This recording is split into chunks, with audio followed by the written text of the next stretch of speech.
the biblical role of the mother-in-law in salvaging her daughter's marriage. So the mother-in-law has or is supposed to have a model, godly character. So according to the book of Proverbs chapter 3 verse 26, the Bible says that she opens her mouth with wisdom, and the teaching of kindness is on her tongue. So the mother-in-law is called to be a source of wisdom.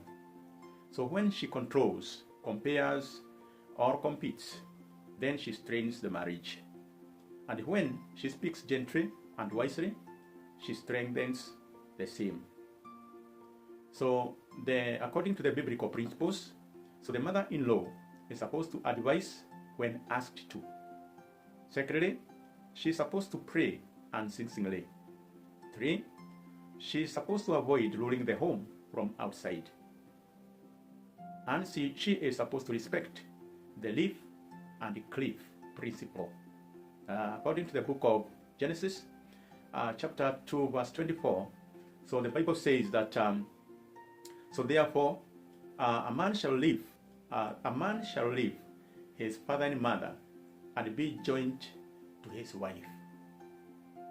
So the mother-in-law then must honor boundaries. So the daughter's marriage is a new covenant and not an extension of her parental authority. So the mother-in-law is supposed to support her daughter's marriage without interference. So she is supposed to respect the privacy. She is not supposed to take sides against the son-in-law. The mother-in-law is supposed to teach her daughter submission, patience, and love, and not rebellion. In the book of Titus, chapter 2, verse 3 through 5, the Bible says that older women teach the young women to love their husbands. So the biblically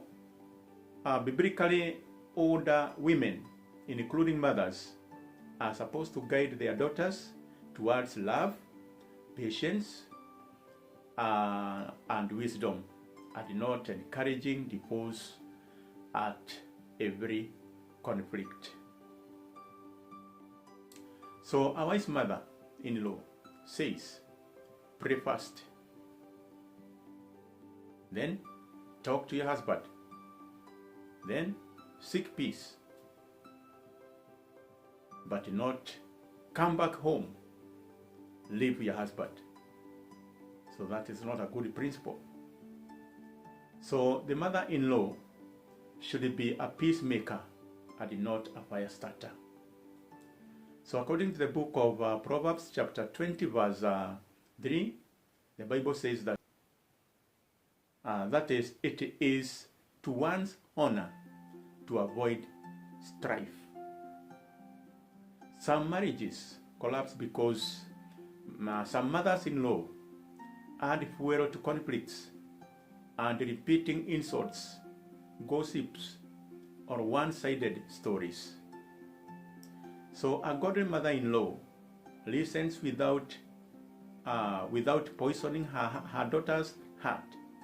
She refuses to insult her son-in-law, and she encourages reconciliation. According to the book of Matthew, chapter 5, verse 9 through verse 9, the Bible says, blessed are peacemakers.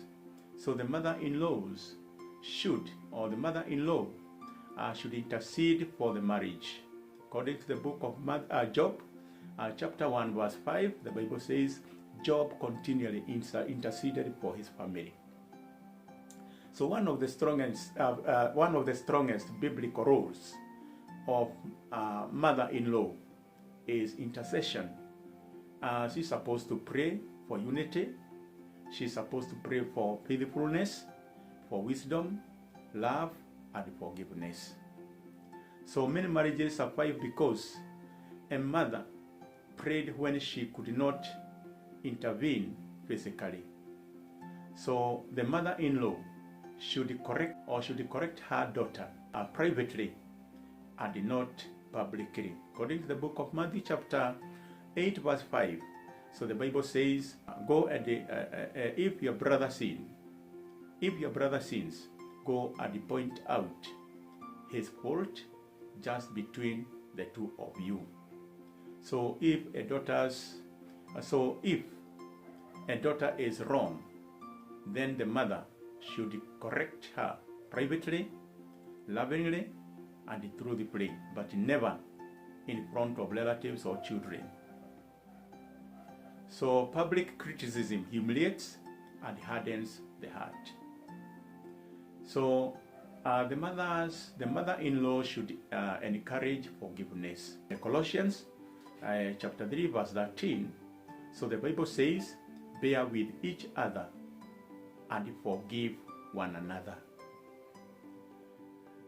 So the mother-in-law should avoid hiding grudges on behalf of her daughter. When she refuses to forgive the son-in-law, reconciliation then becomes difficult. So in the book of Ruth, chapter 1 up to 4, Naomi is a positive, powerful example. So she did not compete with Ruth's marriage. She gave wise guidance. She respected Ruth's choice. She desired Ruth's stability and future. So, and the result of this was that Ruth had a restored life. She had a godly marriage and a lineage that produced King David and Jesus Christ. So the book of Proverbs says, that is chapter 14 verse 1, it says, a wise woman builds her house, but with her own hands, but the foolish one tears hers down. Be wise, be prayerful, and be peaceful.